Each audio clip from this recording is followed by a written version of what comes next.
guys, welcome back to the channel. And if you're new, hi, my name is Elizabeth. I hope you are inclined to stay and join the family. This is Uncomfortable Conversations with Biddy. Today we are going to talk about predictive programming. What is predictive programming, you may ask?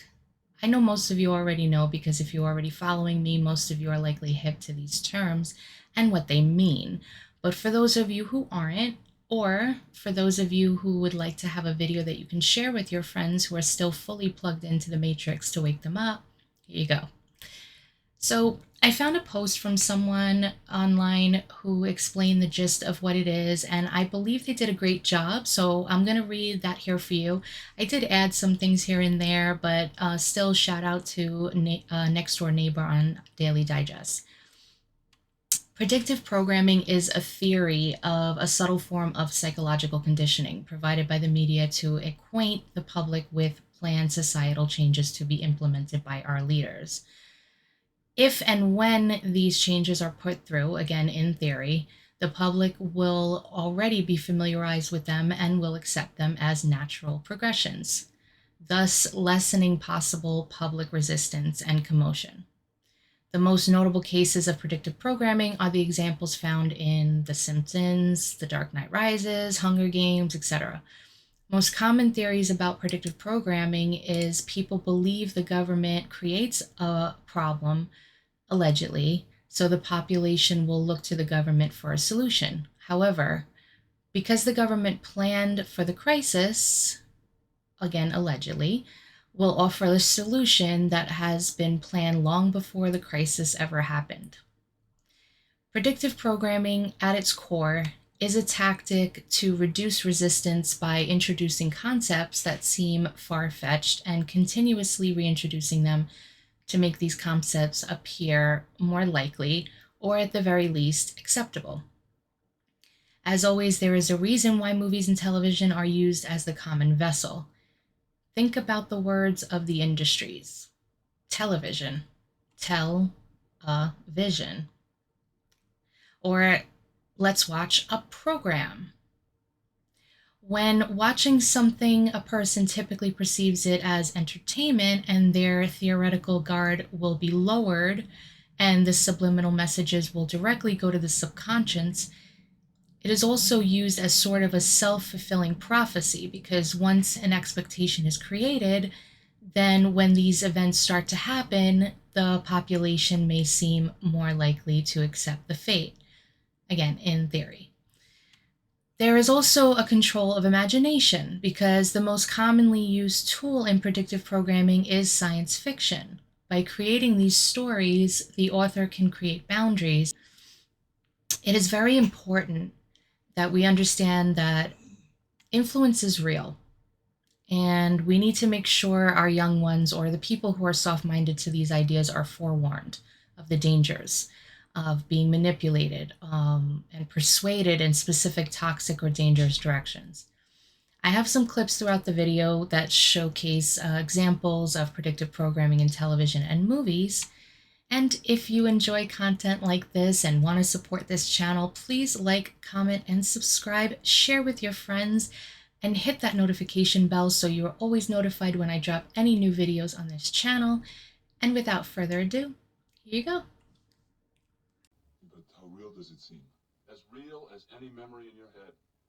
Come on, don't bullshit me. No, I'm telling you, Doug, your brain will not know the difference. And that's guaranteed, or your money back. Think of the future. You likely envision the remarkable technologies that you've seen in comic books and films. You may begin to picture flying cars, trains driven by electromagnets, or household robots that will see to your every need. Like these While robots. modern scientists agree that many of these inventions are either unlikely or unnecessary, it may surprise you to learn what the future could actually hold. Imagine being able to share your thoughts with millions of people at once, simply by typing them on a keyboard and sending them through the air.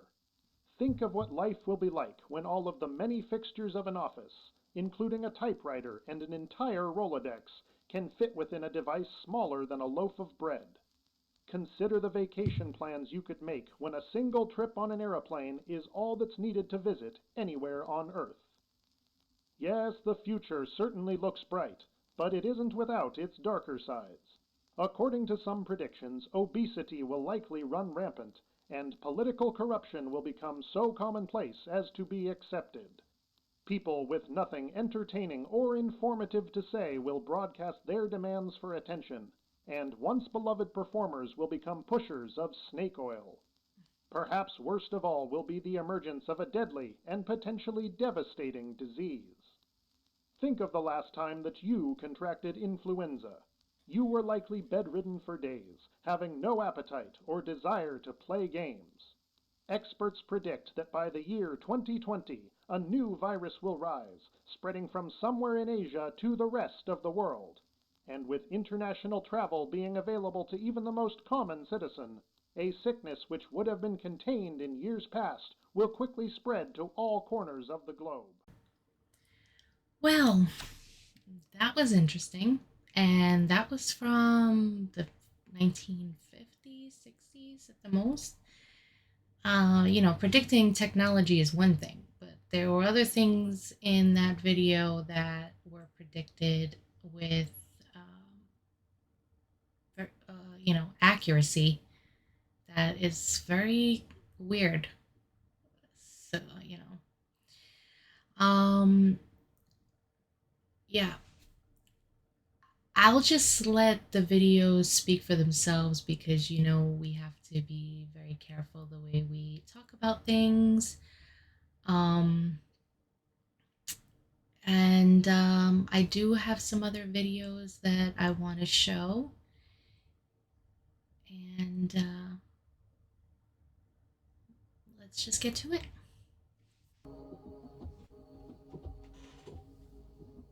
Malcolm, you have a lot on your mind. The sustainable population of our planet is no more than 500 million. And we're willing to kill 7 billion. Well, most of those lives aren't worth living. The mass of humanity in Africa, India, China, they live in squalor. They're better off dead. The world would be better off without them. And America will be first. Yes, well, as our friend Henry Kissinger said, a strong America is the only thing standing in the way of a new world order. We have foreign troops on the ground now, under the UN banner. The country only needs a little chaos.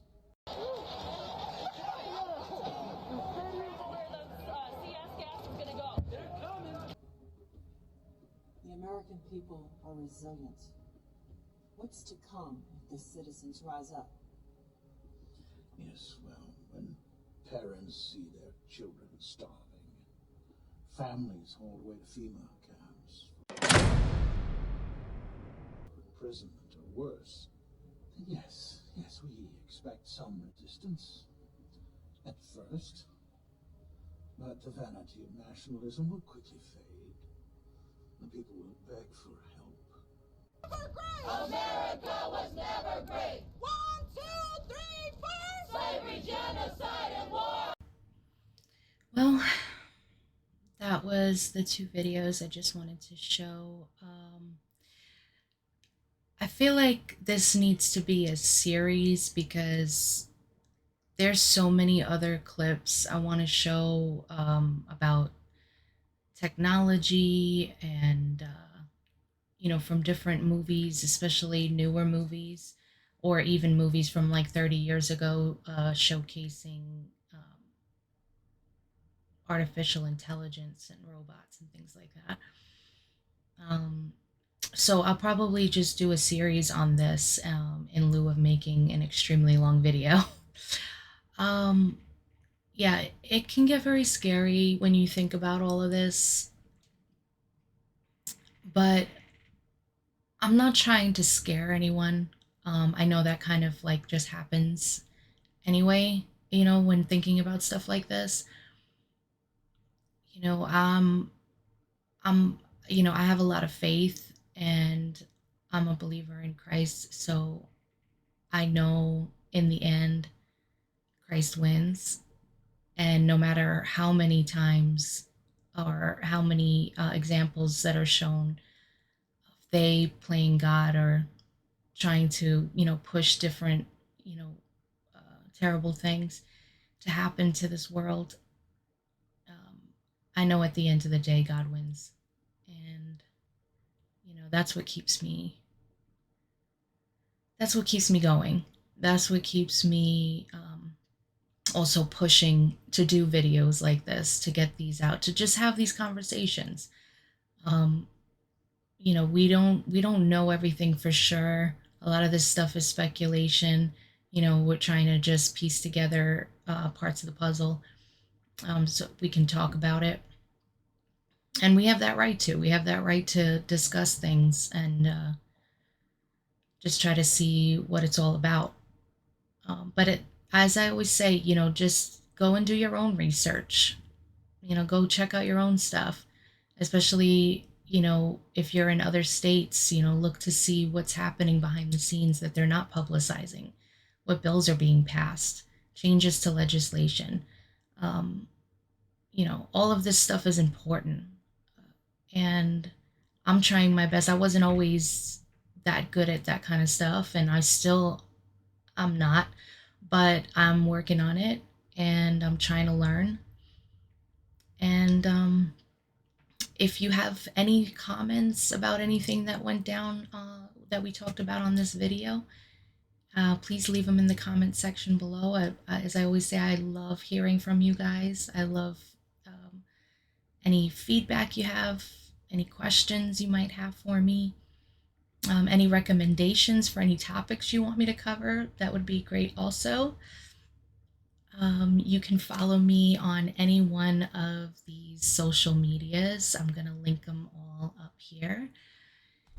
And just if you haven't already, just like, comment, and subscribe. Again, please share this video because videos like these do not get pushed out as much as other videos. So I'd really appreciate if you do share them and hit that notification bell so you're always alerted to whenever I drop any new videos on this channel. And just remember, what do I know? What do you guys think?